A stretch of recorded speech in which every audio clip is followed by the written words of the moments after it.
Probability distribution, या जिसे हम थ्योरेटिकल डिस्ट्रीब्यूशन भी कह सकते हैं। ठीक है, चाहे प्रोबेबिलिटी डिस्ट्रीब्यूशन बोलिए, डिस्ट्रीब्यूशन, और या आप इसको बोल सकते हैं theoretical distribution, theoretical frequency distribution भी बोल देते हैं इसको। ठीक है, सैद्धांतिक आवर्ती वितरण ऐसा कहा जाता है इसे। तो देखिए ये है क्या, थोड़ा सा पहले इसको समझें, इसका थोड़ा सा ओवरव्यू जानते हैं, और उसके बाद इसमें 3 तरह के डिस्ट्रीब्यूशंस होते हैं, उनको वन बाय वन समझेंगे। और लास्ट डिस्कशन में हमने परमुटेशन और कॉम्बिनेशन को समझा था, तो कॉम्बिनेशन का काफी ज्यादा यूज यहाँ पर होने वाला है। ठीक है, तो उसको भी आप अच्छे से कवर कर लें। तो अब देखिए सबसे पहले आपको हमने बताया था, जब स्टैटिस्टिक्स से जब हमने शुरू की, तो आपको शुरुआत में बताया था कि कोई जो सीरीज है जब हम उसको रिप्रेजेंट करते हैं तो 3 तरीके होते हैं। जैसे हमने कहा भी ये क्लास रोल नंबर है, ठीक है, और ये इन बच्चों के मार्क्स, रोल नंबर 1 2 3 4 5 6 7 8 इस तरह से। और हमने कहा इनके मार्क्स कितने हैं, इनके मार्क्स है 56 60 85 70 74 64 56, ठीक है, और मान लीजिए 70। तो इस तरह से हमने मार्क्स लिखे इंडिविजुअली, हर एक बच्चे के अलग अलग मार्क्स हमने बताए, रोल नंबर वाइज चाहे नेम वाइज। ठीक है, इसे बोलते हैं इंडिविजुअल सीरीज, इंडिविजुअल सीरीज। अब अगर यहीं पर ही हम यूं कहें कि भाई ये 56 मार्क्स कितने बच्चों के हैं, हमने कहा 56 मार्क्स हैं 2 बच्चों के, 56 आया 2 बार, ये है मार्क्स, जिसको हम जनरली डिनोट करते हैं एक्स से, और जितनी बार आया उसको डिनोट करते हैं फ्रीक्वेंसी यानी कि एफ से। तो 56 2 बार आ रहा है, 60 एक ही बार है, ठीक है। फिर हमने कहा 85 ये भी एक ही बच्चे के हैं। फिर हमने कहा जी 70 जो हैं 2 बच्चों के हैं। इनको वैसे एक प्रॉपर ऑर्डर लेना चाहिए, असेंडिंग या डिसेंडिंग ऑर्डर में। तो इस तरह से जब आप इसको रिप्रेजेंट कर देते हैं तो ये फ्रीक्वेंसी डिस्ट्रीब्यूशन बन जाता है। ठीक है, ये सब आप समझ चुके हो, फ्रीक्वेंसी डिस्ट्रीब्यूशन, ठीक है। अब ये फ्रीक्वेंसी डिस्ट्रीब्यूशन का जो एक क्लासिफिकेशन आपने पढ़ा है, फ्रीक्वेंसी डिस्ट्रीब्यूशन,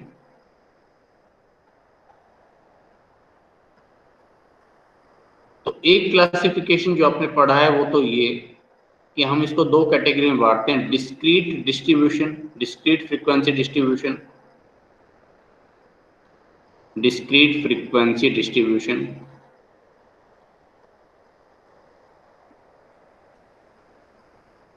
और दूसरा होता है कॉन्टिन्यूअस फ्रीक्वेंसी डिस्ट्रीब्यूशन।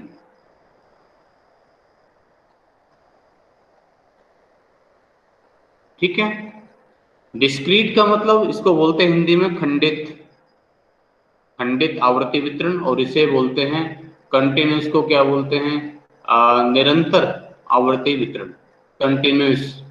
ठीक है, अब डिस्क्रीट का मतलब हर एक आइटम इंडिविजुअली उसके लिए अलग अलग, हमने जैसे हमने कहा कि मार्क्स 56 कितने बच्चों के हैं 2 के, 60 मार्क्स कितनों के हैं 3 के, 70 मार्क्स कितने बच्चों के हैं 2 के, एंड सो ऑन। इस तरह से जब हम रिप्रेजेंट करते हैं तो ये डिस्क्रीट फ्रीक्वेंसी डिस्ट्रीब्यूशन कहलाता है।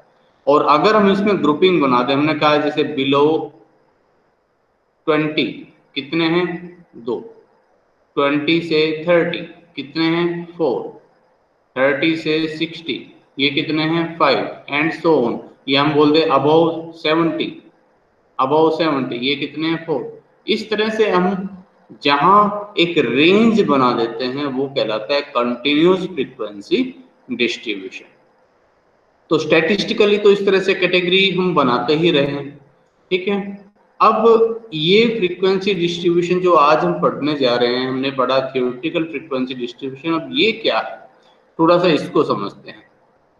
तो इसी फ्रीक्वेंसी डिस्ट्रीब्यूशन का एक क्लासिफिकेशन और हो सकता है। फ्रीक्वेंसी डिस्ट्रीब्यूशन तो आप समझ ही चुके हो, फ्रीक्वेंसी डिस्ट्रीब्यूशन इसी का ही एक क्लासिफिकेशन और हो सकता है, और वो कौन सा? एक होता है observed frequency distribution, observed frequency distribution, और एक होता है एक्सपेक्टेड या प्रोबेबिलिटी या थ्योरेटिकल, संभावित, प्रत्याशित, ठीक है, या सैद्धांतिक फ्रीक्वेंसी डिस्ट्रीब्यूशन। ठीक है, तो इन दो कैटेगरी में हम इनको बांटते हैं। अब इनमें फर्क क्या है जरा वो समझिए। हमें इस चैप्टर में ये वाला पढ़ना है, मैं आपको बता दूं, इस चैप्टर में हम ये पढ़ने वाले हैं। ठीक है, लेकिन इन दोनों में फर्क क्या है, इसका मतलब क्या है? ऑब्जर्व्ड फ्रीक्वेंसी डिस्ट्रीब्यूशन होता है बेस्ड ऑन एक्चुअल एक्सपेरिमेंट,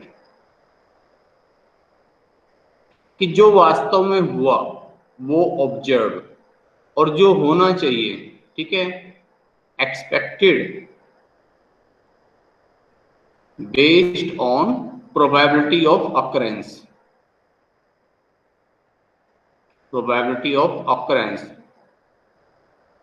कि किसी चीज के घटित होने की जो संभावना है उस पर जो आधारित है वो थ्योरेटिकल। अब जरा इसको ऐसे समझो, मान लीजिए मेरे पास फ्री टाइम है, ठीक है, और मैं 1 घंटे टाइम पास करने के लिए बैठ गया, और मैंने क्या किया कि 5 कॉइन्स ले लिए, 5 कॉइन्स, ठीक है, मेरे हाथ में 5 सिक्के थे। अच्छा, मैंने अपने मन में किया कि चलो यार एक बार उछालता हूँ इन सिक्कों को, देखता हूँ जो है। अब देखो 5 कॉइन्स में से क्या होगा, या तो सारे के सारे, मुझे हेड देखने हैं, ठीक है, हेड का आउटकम देखना चाह रहा हूँ। हो सकता है एक भी हेड नहीं आए, सारे टेल आ जाए, एक हेड और 4 टेल आ जाए, हेड टेल, 0 हेड 5 टेल आ जाए, 1 हेड और 4 टेल आ जाए, 2 हेड 3 टेल, 1 हेड 4 टेल, 0 1 2, अच्छा भैया मुझे करना चाहिए 3 हेड और 2 टेल, ठीक है, या 4 हेड 1 टेल, या पांचों के पांचों हेड और 0 टेल। तो अब इसको दूसरी वाली लाइन को तो लिखने की जरूरत ही नहीं, क्योंकि ऑलरेडी कंफर्म है। अगर मैं 0 हेड कह रहा हूं तो अपने आप ही यानी कि मैं 5 टेल की बात कर रहा हूँ, 1 हेड की बात मैं बात कर रहा हूँ तो अपने आप ही यानी कि मैं 4 टेल की बात कर रहा हूँ, क्योंकि ये इवेंट्स कैसे हैं, म्यूचुअली एक्सक्लूसिव, वो हम प्रोबेबिलिटी में पढ़कर आ रहे हैं। यानी कि जो अब कॉइन है, अगर वो हेड आ गया तो इसका मतलब टेल नहीं हो सकता, टेल आ गया वो हेड नहीं हो सकता। ठीक है, तो यानी कि इसको तो मैंने यहाँ से कर दिया भाई कैंसिल, इसकी तो जरूरत नहीं। अब मैं जो जितना मेरे पास टाइम था, मान लीजिए खाली बैठे बैठे मैंने उस कॉइन को 200 बार उछाल दिया, 200 टाइम्स, उन पांचों सिक्कों को उछाला, और मैं एक डायरी लेके बैठ गया, नोट करता गया कि 0 हेड कितने, अगर मान लो 0 हेड आया तो मैंने यहाँ टिक कर दिया कि लो भाई यहाँ 0 हेड आ गया, 1 हेड आया तो यहाँ टिक कर दिया, अगली बार फिर से 0 हेड आया तो मैंने यहाँ टिक कर दिया फिर से एक, ठीक है, अगली बार 2 आया तो फिर मैंने यहाँ टिक कर दिया, अगली बार 3 आया यहाँ कर दिया, 4 आया यहाँ, 5 आया यहाँ, फिर से दोबारा 3 आया, फिर से दोबारा 2 आया, फिर से दोबारा 0 आया, या फिर से दोबारा 2, फिर से 2, ठीक है। तो ये जैसे आपने बार कोड के रूप में आपने पढ़ा होगा, इसमें जो है जिस तरह से हम बार लाइन पढ़ते हैं, ठीक है, तो इसको ऐसे काउंट किया जाता है 1 2 3 4, और अगर 5वां आएगा तो ऐसे कर देते हैं क्रॉस, फिर अगर छठा आएगा तो 6 7 8 9 और ये 10। इस तरह से मैं इनको नोट करता गया एक डायरी में, और उसके बाद इनकी फ्रीक्वेंसी मैंने ऐसे लिख ली, ये कितना है भाई 3, ये कितना है 1, ये कितना है भाई 10, ये कितने हैं 2, ऐसे मैंने करके 200 बार उछाला, और जो फ्रीक्वेंसीज एक्चुअल में आई, ध्यान से समझना, it is called observed frequency distribution. ठीक है, इसे हम क्या कहेंगे, इसे कहेंगे observed frequency distribution. Frequency distribution है क्योंकि फ्रीक्वेंसी को बता रहा है कि 0 हेड कितनी बार आया, 1 हेड कितनी बार आया, 2 हेड कितनी बार आया, ठीक है, और ऑब्जर्व है क्योंकि ये एक्चुअल एक्सपेरिमेंट पर बेस्ड है। मैं करके देख रहा हूं कि कितना आया एक्चुअल में, ठीक है। तो इसे बोलते हैं ऑब्जर्व्ड फ्रीक्वेंसी डिस्ट्रीब्यूशन। कई बार दोनों में डिफरेंस भी आ जाता है कि what is difference between observed frequency distribution and expected frequency distribution. तो अब ये एक्सपेक्टेड फ्रीक्वेंसी डिस्ट्रीब्यूशन क्या है? अब इसमें मैं ये सोचता हूँ कि यार एक कॉइन है और उसमें पता है हेड और टेल दोनों आने की प्रोबेबिलिटी 1/2 1/2 है। तो इसका मतलब अगर इन कॉइन्स को 200 बार ही उछाला जाए, यहाँ तो मैं उछाला है, मैंने उछाल के देखा है, यहाँ मैं उछाल कुछ नहीं रहा हूँ, सिर्फ मैं कैलकुलेशन करने बैठा हूँ कि अगर 200 बार इनको मैं उछालूं तो जीरो हेड कितनी बार आ सकता है, 1 2 3 4, ठीक है, या 5 हेड कितनी बार एक्सपेक्टेड है, आने की संभावना क्या है, ठीक है। इसे बोलते हैं और जो है expected frequency distribution, expected frequency distribution, यही है प्रोबेबिलिटी डिस्ट्रीब्यूशन, ठीक है, यही है थियोरेटिकल फ्रीक्वेंसी डिस्ट्रीब्यूशन, ठीक है। तो ये ऑब्जर्व और एक्सपेक्टेड के बीच में डिफरेंस होता है। और अब ये एक्चुअल एक्सपेरिमेंट ऑब्जर्व के नजदीक होते या नहीं होते, मन में ये क्वेश्चन भी आ रहा होगा आपको कि भाई एक तो 200 सिक्के हम खुद 200 बार उछाल कर देखे 5 सिक्कों को, ठीक है, तब जो हेड आ रहे हैं 0 1 2 3 4 कितनी बार आ रहे हैं और जितने आने चाहिए, ठीक है, क्या इन दोनों में ये लगभग उतने ही आते हैं, कुछ फर्क आता है? तो अगर वो फर्क आपको देखना है तो आगे आप पढ़ेंगे, ठीक है, आपके सिलेबस का पार्ट भी है, आई स्क्वायर टेस्ट होता है, ठीक है, इसे पढ़ा जाता है CHI, काई, काई स्क्वायर बोलते हैं, ठीक है। तो काई स्क्वायर में हम इसको पढ़ेंगे कि ये ऑब्जर्व और एक्सपेक्टेड आपस में एक दूसरे के कितने नजदीक हैं, ठीक है, नजदीक हैं या दूर हैं, इनमें डिफरेंस जो है वो माइनर डिफरेंस है या सिग्निफिकेंट डिफरेंस है, उसको हम काई स्क्वायर टेस्ट में पढ़ेंगे। तो अब एक बेसिक ओवरव्यू आपके दिमाग में बैठ गया होगा कि क्या मतलब है जो हमें पढ़ना है इस चैप्टर में, थ्योरेटिकल फ्रीक्वेंसी डिस्ट्रीब्यूशन होता क्या है, वो आपके माइंड में बैठ गया होगा। थ्योरेटिकल फ्रीक्वेंसी डिस्ट्रीब्यूशन क्या होता है वो आपके समझ में आ गया। थ्योरेटिकल कह लो, एक्सपेक्टेड कह लो, प्रोबेबिलिटी कह लो, ठीक है। और अब जैसा कि मैंने बताया ये होता है बेस्ड ऑन प्रोबेबिलिटी। और अब एक कैटेगरी हमने इनकी पढ़ी थी कि ये दो रूपों में हम इनको बांटते हैं फ्रीक्वेंसी डिस्ट्रीब्यूशन को, डिस्क्रीट और कंटिन्यूस। तो ये जो थ्योरेटिकल फ्रीक्वेंसी डिस्ट्रीब्यूशन भी दो तरह के होते हैं, एक तो डिस्क्रीट, ठीक है, discrete probability distribution,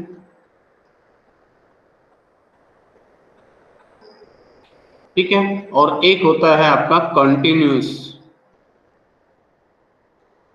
probability distribution, ठीक है। और ये डिस्क्रीट भी दो तरह के मिलेंगे आपको, एक होता है बाइनोमियल डिस्ट्रीब्यूशन, बाइनोमियल डिस्ट्रीब्यूशन आज इसी को शुरू करेंगे। दूसरा होता है पायसन डिस्ट्रीब्यूशन,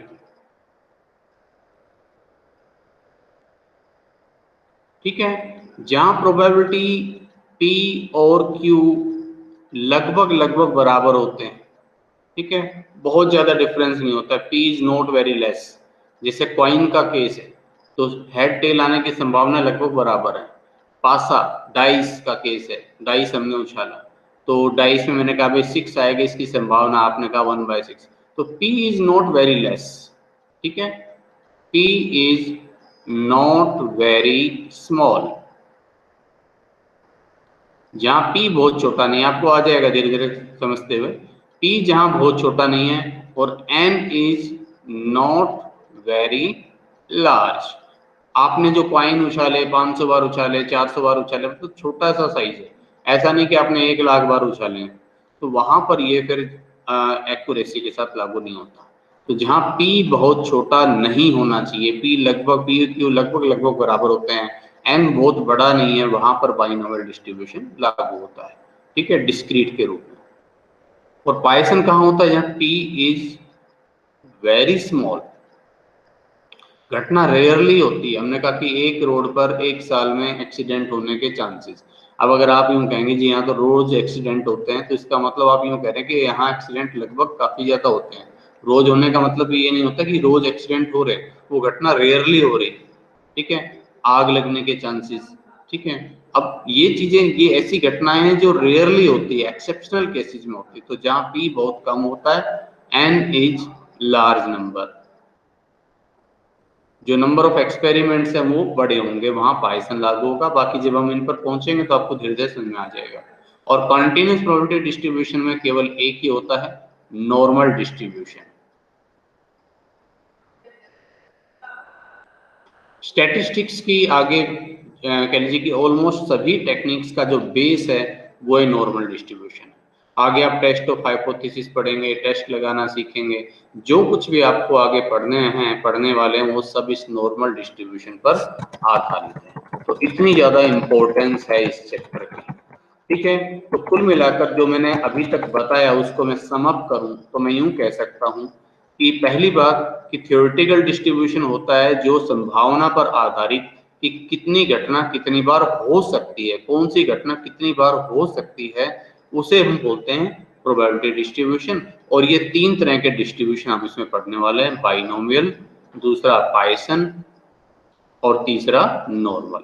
ये दोनों डिस्क्रीट प्रोबेबिलिटी डिस्ट्रीब्यूशन है और ये कंटीन्यूअस प्रोबेबिलिटी डिस्ट्रीब्यूशन है। ठीक है, तो अब आज शुरू करते हैं बाइनोमियल डिस्ट्रीब्यूशन से। Binomial distribution, binomial distribution. ठीक है, बाइनोमियल डिस्ट्रीब्यूशन जैसे कि मैंने बताया, it is a discrete probability distribution है। ठीक है, डिस्क्रीट का मतलब ये आपको संभावना बताएगा, जैसे 0 आने की, 0 आएगा उसकी प्रोबेबिलिटी बताओ, 1 की बताएगा, 2 की, 3 की, 4 की, मतलब होल नंबर में प्रोबेबिलिटी बताएगा। ठीक है, जो रिजल्ट्स हैं, ठीक है, प्रोबेबिलिटी ऑफ रिजल्ट्स वो होगी होल नंबर में। आपको ये नहीं बताएगा 2 से 5 के बीच में आने की प्रोबेबिलिटी कितनी है, ये आपको नहीं बताएगा क्योंकि ये कंटिन्यूस नहीं है, ये डिस्क्रीट प्रोबेबिलिटी डिस्ट्रीब्यूशन। लागू कहाँ होगा? लागू होगा neither p nor q is very small. p और q दोनों में से कोई भी बहुत ज्यादा छोटा नहीं हो, ऐसा नहीं हो कि 0 के बहुत नजदीक है। ठीक है, n यानी कि number of experiment, number of experiment is not very large, ये बहुत ज्यादा बड़ा नहीं होना चाहिए। आगे डिटेल में मैं इसकी प्रॉपर्टीज जब बताऊंगा तब आपको समझाऊंगा। अभी आज तो हम बात करेंगे सीधा जस्ट इसको अप्लाई कैसे करते हैं। तो अप्लाई करने के लिए मैं कुछ टर्म्स क्लियर करूं। ठीक है, एक टर्म तो होगी NCR। ठीक है, ये हमने कल पढ़ी हुई थी, ये कॉम्बिनेशन का फॉर्मूला है। ठीक है, कॉम्बिनेशंस, और कॉम्बिनेशंस क्या होता है, इसका फॉर्मूला कल हमने पढ़ा था, n factorial n minus r factorial into r factorial. ठीक है, n का मतलब टोटल नंबर, ध्यान से समझना, total number of possible outcomes. R का मतलब नंबर ऑफ आउटकम्स रिक्वायर्ड। ठीक है, और एक बच्चों को कंफ्यूजन होता है जब करते हैं, बड़ा एन हो जाता है। ठीक है, छोटे एन और बड़े एन में कंफ्यूज होते रहते हैं। एन का मतलब होता है टोटल नंबर ऑफ एक्सपेरिमेंट।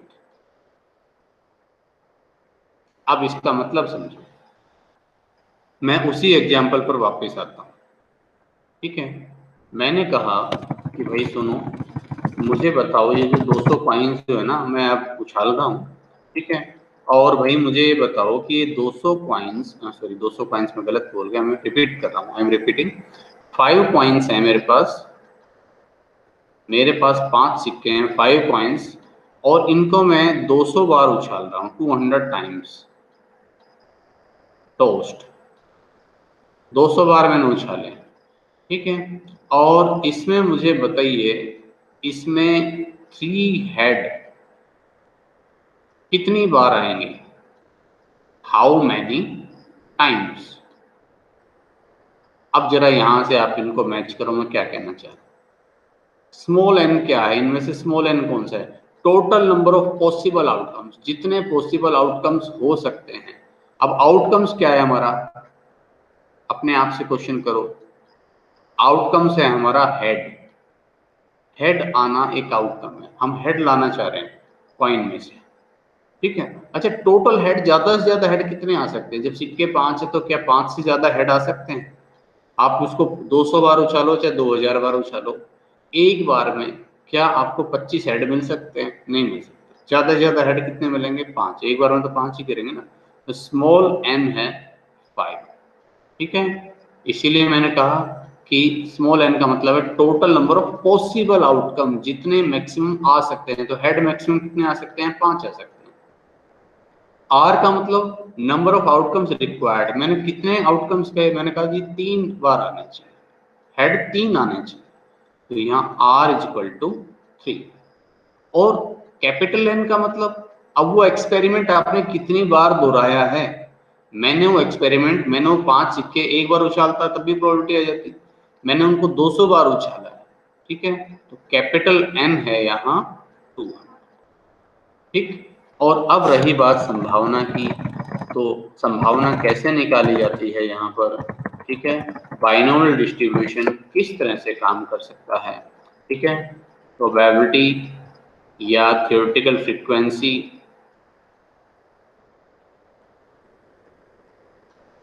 ठीक है, under binomial distribution can be computed in 2 ways, 2 ढंग से निकाली जा सकती है, ठीक है। पहला अभी जो मैं बता रहा हूं, in respect of each term, हर एक टर्म्स के लिए। जैसे मैंने कहा कि भाई आर कितना आना चाहिए, 3, ठीक है। हेड कितने आने चाहिए, 3 हेड कितने बार आएंगे, तो इसकी प्रोबेबिलिटी होती है, देखो भाई यहाँ पी आर होता है, नोट कीजिएगा उसको, n c r, p small p raise to power by r, q raise to power by n minus t. p है प्रोबेबिलिटी ऑफ सक्सेस, q है 1 minus p, probability of failure, यानी कि ना आने की संभावना। अब जैसे यहाँ अपना क्वेश्चन है, ठीक है, इस अपने क्वेश्चन में यहाँ हेड आने के chances, probability of probability of tossing a probability that the outcome will be head, ठीक है। probability of head लिख सकते हैं सिंपली। तो भाई हेड और टेल आने के चांसेस कितने हैं, 50-50 है। तो P कितना है यहाँ 1/2, Q कितना है, Q भी 1/2 हो जाएगा। हेड आने के चांसेस भी 1/2, हेड ना आने के चांसेस भी 1/2, यानी कि टेल आने के, ठीक है। तो अब मुझे यहाँ पर ये प्रोबेबिलिटी निकालनी है, तो ध्यान से देखिए कैसे निकालूंगा, ठीक है। कॉम्बिनेशन का फॉर्मूला हमने आपको बताया ही था। तो एन सी आर, ठीक है, एन कितना है यहाँ 5 सिक्के हैं, आर कितने हेड आने चाहिए 3, ठीक है। तो 5C3, फिर पी आर यानी कि 1/2 पावर 3, फिर क्यू भी 1/2 है, क्यू की पावर है एन माइनस आर, ठीक है, यानी कि 5 माइनस 3, ठीक। तो ये है probability of drawing a 3 head, P3 is equal to, तो 5C3 को सोल्व करो, कल सोल्व करना बताया था, हेड फैक्टोरियल यानी कि n factorial, n minus r factorial, n factorial n minus r factorial into r factorial, ऐसे ही बताया था। तो इसको सोल्व करेंगे तो क्या आ जाएगा, देखो यहाँ ये हो जाएगा 5 factorial 5 minus 3 factorial into 3 factorial, ठीक है। और ये 1/2 पावर 3 1/2 पावर 5 माइनस 3 यानी कि 2। तो अब कितना आ जाएगा जरा देखो, 5 मल्टीप्लाई 4, आगे तो 3 फैक्टोरियल हो ही जाना है ना। जिनको डाउट्स हो भाई पिछला जो लेक्चर था वो जरूर देख लेना, ठीक है, क्योंकि पिछले में मैंने काफ़ी डिटेल में बताया था प्रोबेबिलिटी में जो यूज होता है परमुटेशन और कम्बिनेशन का, तो उसको आप जरूर कर लें। तो 5 माइनस 3 यानी कि 2 फैक्टोरियल यानी कि 2 मल्टीप्लाई 1। तो अब यहाँ से सोल्व करो, 3 से 3 फैक्टोरियल कैंसिल, 2 2 जा 4, 5 2 जा हो गया 10, ठीक है। ये तो हो जाएगा 10 और यहाँ 1/2 पावर 3 प्लस 2 हो जाएगी यानी कि 5, यानी कि ये हो जाएगा भाई 5 2 2 जा 2 है भैया, ठीक है। तो 5 2 जा 10 divide by 1/2 raised to power by 5 यानी कि 32। तो 10/32 इसकी प्रोबेबिलिटी हो जाएगी, और थोड़ा छोटा करें सिंपल करें तो 5/16। तो 5/16 तो है प्रोबेबिलिटी कि भैया अगर 5 सिक्के उछालोगे एक बार में तो उसमें से 3 हेड आने की जो संभावना है वो 5/16 है। अब आपने एक्सपेरिमेंट कितनी बार दोहराया था, आपने एक्सपेरिमेंट दोहराया था 200 बार इस प्रोबेबिलिटी को, ठीक है। इस स्मॉल n और स्मॉल r से जो आएगी वो आएगी प्रोबेबिलिटी, और इस प्रोबेबिलिटी को अगर आप गुना कर देंगे कैपिटल n से तो आ जाएगी फ्रीक्वेंसी कि कितनी बार आएगा। अब ये एक मतलब कह लीजिए कि एक बार के एक्सपेरिमेंट में हेड आने के चांसेस 3 हेड आने के चांसेस 5/16 है। तो मैंने ये एक्सपेरिमेंट कितनी बार दोहराया, मैंने 200 बार दोहराया, तो 5/16 गुना 200, ठीक है। और ये कितना आ जाएगा भाई 12.5, तो 62.5, लगभग 62 बार हम उम्मीद कर सकते हैं कि 3 हेड आ जाएंगे अगर हम इसको थ्रो करते हैं तो, ठीक है। तो आई थिंक ये समझ में आया होगा आपको। तो इस तरह से ये डिस्ट्रीब्यूशन काम करता है। इन रिस्पेक्ट ऑफ ईच टर्म का फॉर्मूला मैं फिर से रिपीट कर रहा हूँ, पी आर, ठीक है। प्रोबेबिलिटी ऑफ जो है r number of success is equal to n c r t raise to power by r q raise to power by n minus r, ठीक है। और कोई एग्जाम्पल अगर हमने ले, हम इसमें ले लेते हैं। हमने कहा कि भाई एक स्टूडेंट है, ठीक है, एक स्टूडेंट है और उसके जो है सक्सेस होने के चांसेस, जब वो एक क्या करता है, वो एक कोई निशानेबाजी का खेल खेलता है, वो निशाना लगाता है, मान लीजिए बॉल से उसको निशाना लगाना है सामने टारगेट पर और वो बॉल फेंक के मारना है, तो उसके जो सक्सेस के जो चांसेस है, मान लीजिए मैंने कहा कि 1/8 चांसेस है कि वो सक्सेसफुल रहेगा, ठीक है।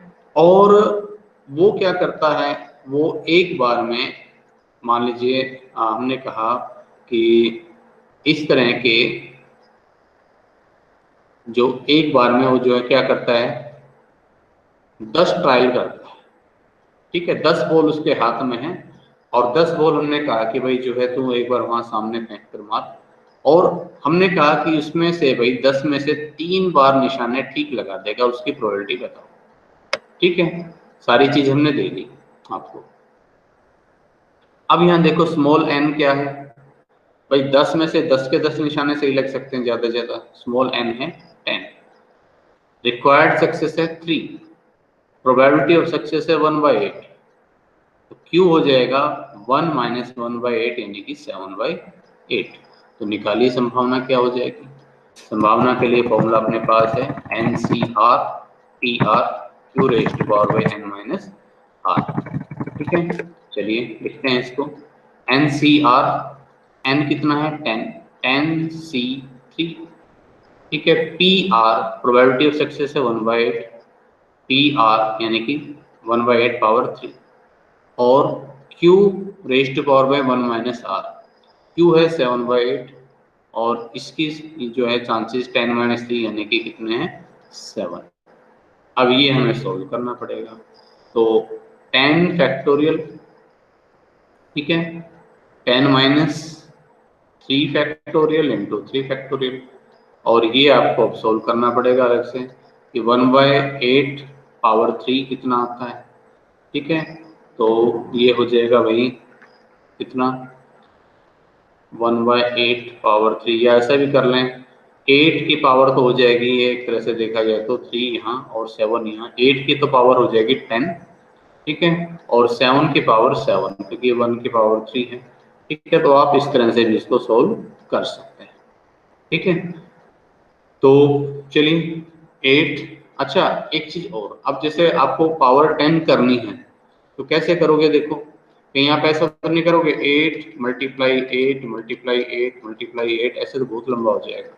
सिंपल, जितनी पावर आपको करनी है, अगर आप ये कैलकुलेटर देख पा रहे हो तो देखो, एक मिनट देखिए, ये कैलकुलेटर अगर आप देख पा रहे हो तो ठीक है, आपको करना क्या है सिंपली, नहीं तो जस्ट फॉलो करो मुझे जो मैं बता रहा हूँ कि आप जैसे 8 की पावर 10 लेनी है तो आप 8 यहाँ जस्ट 8 लिखो और मल्टीप्लाई का सिंबल जो है वो दबाओ, 8 फिर मल्टीप्लाई का सिंबल, और उसके बाद क्या करना, इक्वल टू का साइन, ठीक है। अब ये एक बार तो 8 आ चुका है, अब जब आप इक्वल टू का साइन पहली बार दबाओगे तो पावर 2 हो जाएगी, 2 देख पा रहे हो तो यहाँ देखिए पावर इज में 8 8 64 हो रहा है, लेकिन मुझे ये नहीं पता कि कहीं रिवर्स तो नहीं लिख रहा है। 2 3 4 5 6 7 8 9 10 हो गया, ठीक है। तो इस तरह से आप बड़ी आसानी से आप जो भी पावर है जितनी भी आपको निकालनी है वो आप फाइंड आउट कर सकते हैं, ठीक है। तो ज़्यादा उसमें टाइम नहीं लगेगा, फिलहाल कैलकुलेशन का काम मैं आपके लिए छोड़ता हूँ।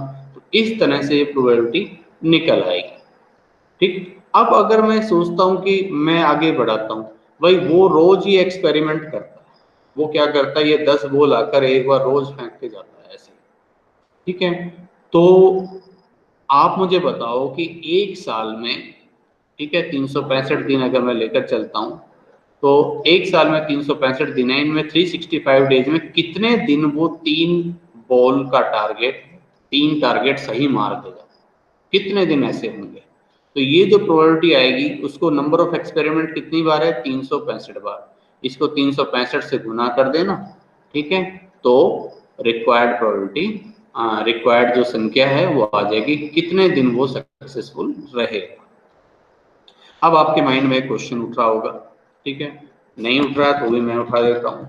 अब आपके माइंड में आएगा सर जब 365 दिन तक अगर वो रोज प्रैक्टिस करेगा तो आज से शुरू कर रहा है, तो देखो आज तो हो सकता है कि 10 के 10 ट्रायल फेल हो जाए, एक भी ना लगे, ठीक है। हो सकता है अगले 10 दिन तक यही हाल रहे, लेकिन जब रूटीन का काम है तो 30 डेज के बाद तो उसमें एक्यूरेसी आनी शुरू हो जाएगी, और लास्ट के जो मतलब कह लीजिए कि जब 10 दिन 15 दिन रह जाएंगे तब तक तो हो सकता है 10 में से 10 टारगेट सही ठोकने लग जाए, है ना। तो तब क्या होगा, तो यहाँ मैं बता देता हूँ, बाइनोमियल डिस्ट्रीब्यूशन की जब अजम्पशन है वहां पर हम पढ़ेंगे भी कि ये प्रायर अजम्पशन है, प्रायर अजम्पशन है कि इवेंट्स आर इंडिपेंडेंट,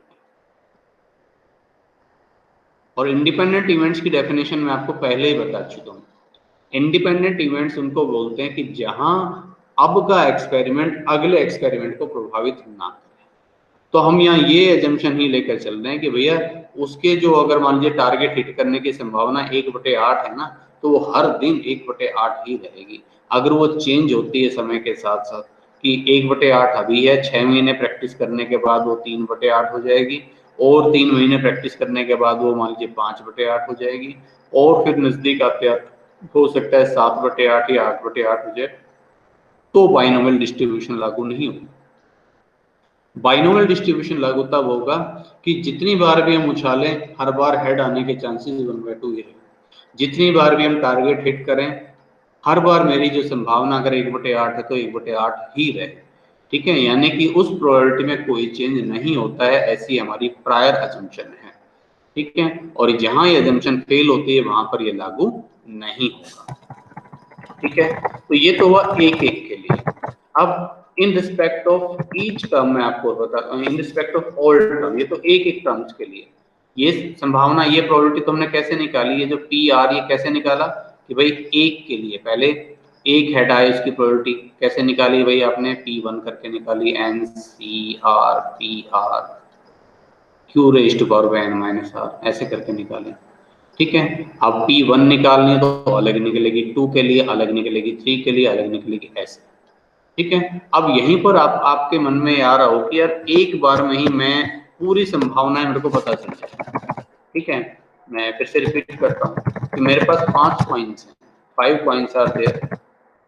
ठीक है, और 5 सिक्के हैं, 5 कॉइन्स, और इनको मैं थ्रो कर रहा हूँ, तो इनमें से सारी संभावना एक साथ ही बता दो कि इसमें अगर हेड 0 आएगा उसकी संभावना 1 आएगा, 2, 3, 4 या 5, ये इनसे ज्यादा तो कुछ हो नहीं सकता। तो all outcomes, all possible outcomes की संभावना, probability of all possible outcomes अगर आपको निकालनी हो, ठीक है, तो उसे बोलते हैं इन रिस्पेक्ट ऑफ ऑल टर्म्स।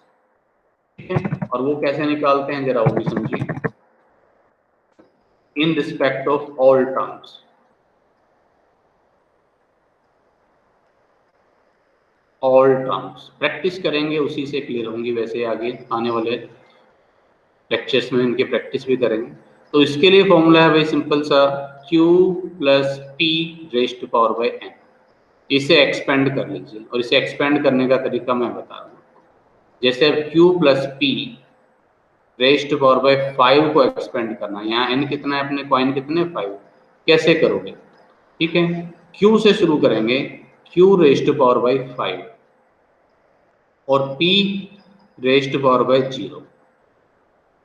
ठीक है, प्लस, ठीक है, ये जो इसकी पावर है ये यहाँ आएगी 5।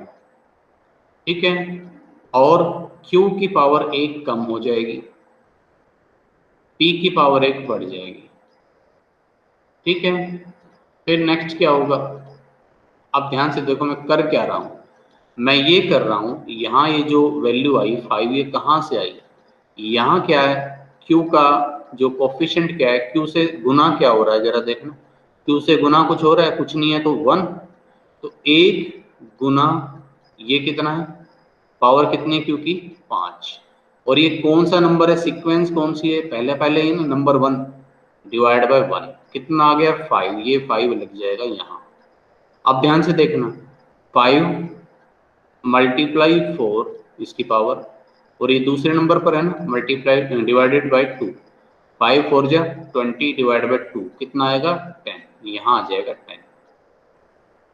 और Q के मामले में एक एक पावर घटती चलेगी, Q3, और P की एक एक पावर बढ़ती चलेगी, Q प्लस P का जोड़ जो है वो 5 आता रहेगा। प्लस नेक्स्ट देखो अब यहाँ से 10 मल्टीप्लाई 3 डिवाइड बाय 1 2 3, यानी कि ये हो गया 10 Q2 P3, प्लस फिर यहाँ देखो 10 मल्टीप्लाई 2, कौन सा नंबर है इसका, चौथा, तो 20 डिवाइड बाय 4 यानी कि 5 Q1 लिखो या मत लिखो, और P4।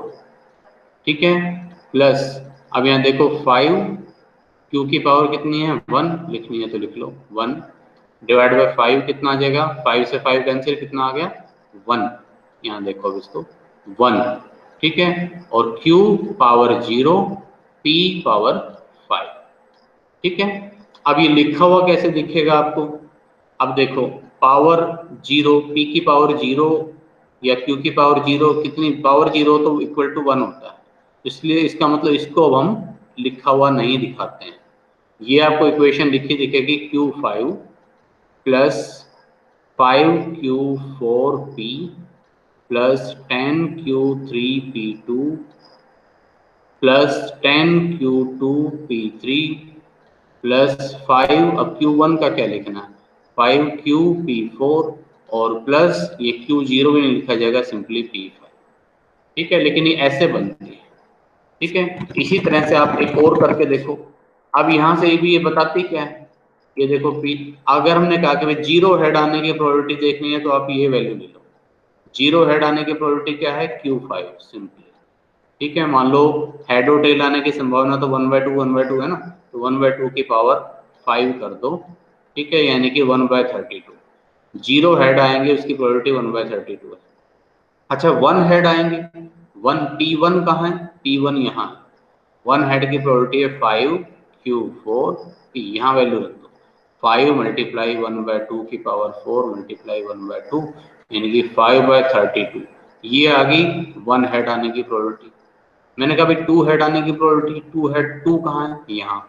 तो यहाँ वैल्यू पुट कर दो, 10 मल्टीप्लाई 1/2 पावर 3 मल्टीप्लाई 1/2 पावर 2 यानी कि 10/32 हमने निकाला। अभी इतनी रही थी टू हेड आने की प्रोबेबिलिटी। ठीक है, थ्री हेड आने की प्रोबेबिलिटी। इस तरह से वैल्यू पुट करते रहेंगे। एक इक्वेशन एक्सपेंड करना और देखिए, बाकी फिर हम नेक्स्ट टाइम में प्रैक्टिस करेंगे। मान लीजिए आपके पास 8 पॉइंट्स का क्वेश्चन है। ठीक है, तो Q plus P rest power bye 8 को अगर एक्सपेंड करना है, Q plus P rest power bye 8 करिए, Q8 प्लस क्या आएगा आगे, यहाँ 1 है यहाँ 8 है, 1 गुना 8 डिवाइडेड बाय 1 यानी कि 8 Q7P। नेक्स्ट क्या आएगा, 8 मल्टीप्लाई 7 डिवाइडेड बाय 2। ठीक है, 28 Q6P। ठीक है, प्लस 28 मल्टीप्लाई 6 डिवाइड बाय 2। ठीक है, कितना हो जाएगा भाई, 84 Q5P। हाँ ये कितना था भाई, Q7P, ये P2 लिखना भूल गया, P3 plus 84 multiply 5 divide by 3। ठीक है, 3 2 सर जा 8। डिवाइड बाय 4 आएगा, हाँ यहाँ पे यहाँ 3 गलत हो आएगा। गया, डिवाइड बाय 3 आएगा। ठीक है ना, हाँ ये गलत हो गया भाई, एक बार फिर से करते हैं इसको अगेन।